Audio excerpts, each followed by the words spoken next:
Following the trail of spice shipments, we made our way up to Nunavut Bay, Canada, the secret hub of Jean Bisson's shipping empire. As a young man, he trekked across Canada to strike it rich during the gold rush of 1852. An avid prospector, he took some chances and ended up buried alive in an avalanche.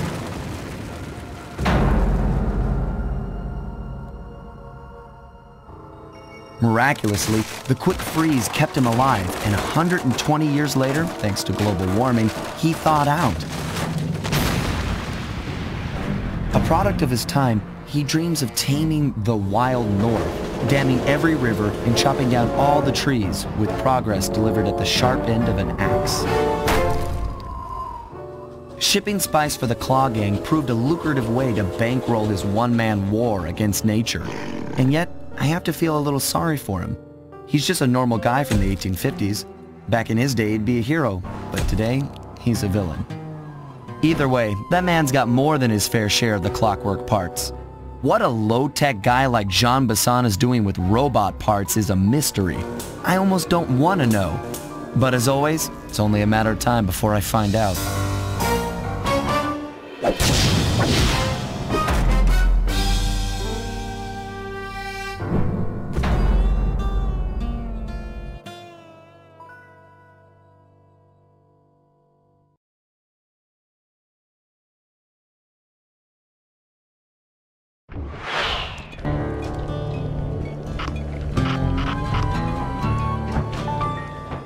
I've got a lead on the clockwork parts.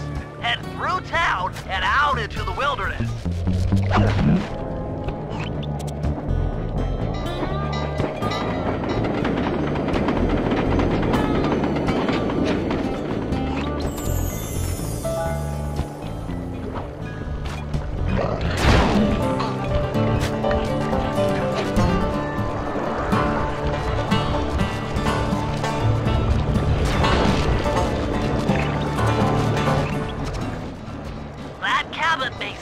Rustic, but don't be fooled. It's the control center for Jean Bisson's trade empire. Sneak inside and raid his files. You're sure to find out where he keeps his clockwork parts. Ransacking his files doesn't sound hard. Now, climbing up a sheer rock wall, that'll be a challenge. You're in luck. Before Jean Bisson took over, this used to be a popular destination for rock climbers. Some of their old wall hooks are still around. I'm guessing I just jump and hit the circle button to latch on. That's right. And remember to lean back before you spring off the hook. You'll get more altitude. Thanks for the tip. I'll give it a try.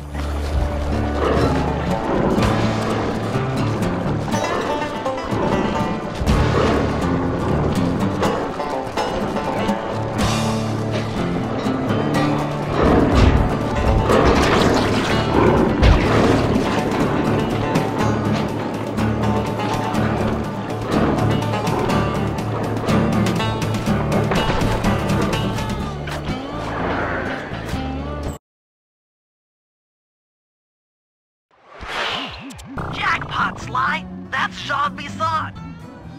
Looks like he didn't notice me come in. Just stay out of sight and take a picture of each of his trade routes. They should narrow our search for his share of the clockwork parts. All right, I'm on it. Hello, Arpeggio here. Salutations, Mr. Arpeggio. Y'all got time to shoot the breeze? Of course, for you, chum, always. Although must we communicate through that dreadful speakerphone? Yeah, I can think better while my legs move. Pumps blood to your brain. Yes, of course. One must keep blood in one's brain. But do tell, is there some pressing matter you'd like to discuss? First off, are you still coming on schedule to get that Northern Lights battery? Yes, we're well underway. My blimp should arrive at the end of the week. Bullseye. For second, when you gonna give me a look-see at that clockwork brain of yours? I'd sure like to buy it off you. Be song, you covetous troglodyte. You've already got the lion's share of the parts. Would you take my meager portion of the robotic bird for your own, in strictly of all my earthly pleasures? Easy there, partner. You're all up in a lather. It's just that I found some real use for the clockwork parts I got. Why, I put 3 of them in the engines of my best trains. With those robotic doohickeys feeding the fire, them trains will run all night and all day. I call them my iron horses. Of course, I gotta keep the plans hidden. Stuffed them in my 3 trophy bass. Sounds like you're making capital use of your share of the robotic loot. But for now, the clockwork brain stays with me on the blimp. Although, when I arrive to pick up the Northern Lights battery, I might be persuaded... Sly, did you hear that? Bison's hidden the Iron Horse blueprints in his trophy bass. Head for the fish on top of the fireplace and steal those plans. Excellent! Now get out of that cabin before you're spotted. Yes, the blimp's hypnotist wavelengths conform to the specs drawn up by the Contessa, and Dmitri, before his unfashionable capture, did a bang-up.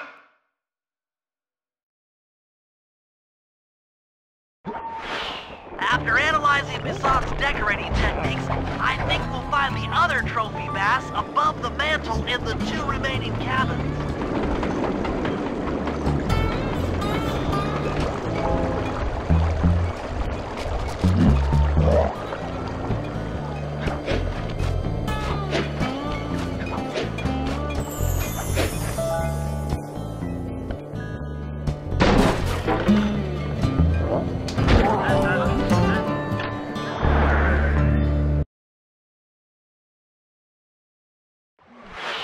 Yep, just like I thought.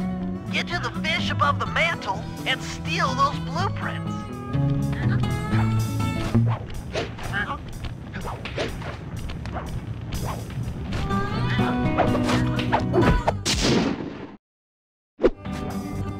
Two down, 1 to go.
The last trophy bass is above the fireplace.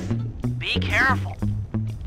Attention all cabin guards. I've heard tell from the boys at Ponderosa Cabin there's someone been in my...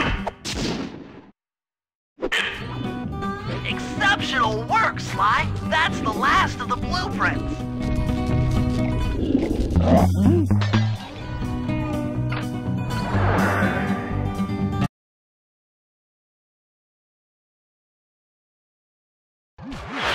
Armed with all 3 blueprints, we should be able to isolate and track the Iron Horse trains through that satellite dish.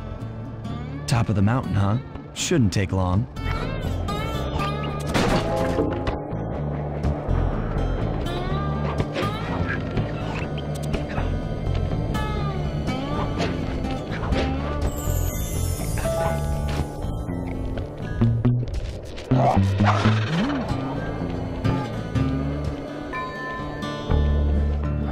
This appears to be the only way up.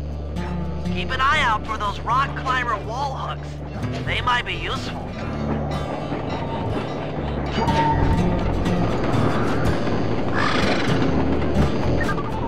This is great! We've got total the train's GPS system. It's all on my computer. Head back to the safe house. I'll crunch some numbers and give you and Murray the rundown.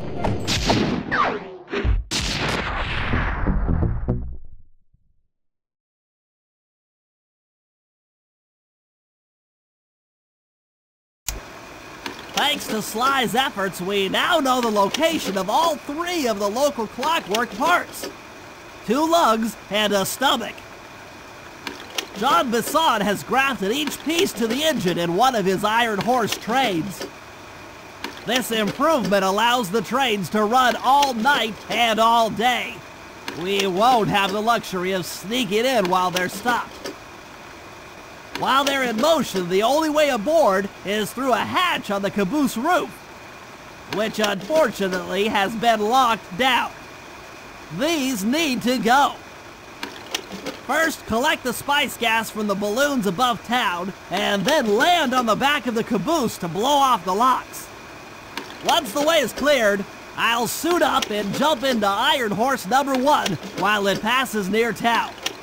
With some luck, we'll have the first clockwork lug in a few hours.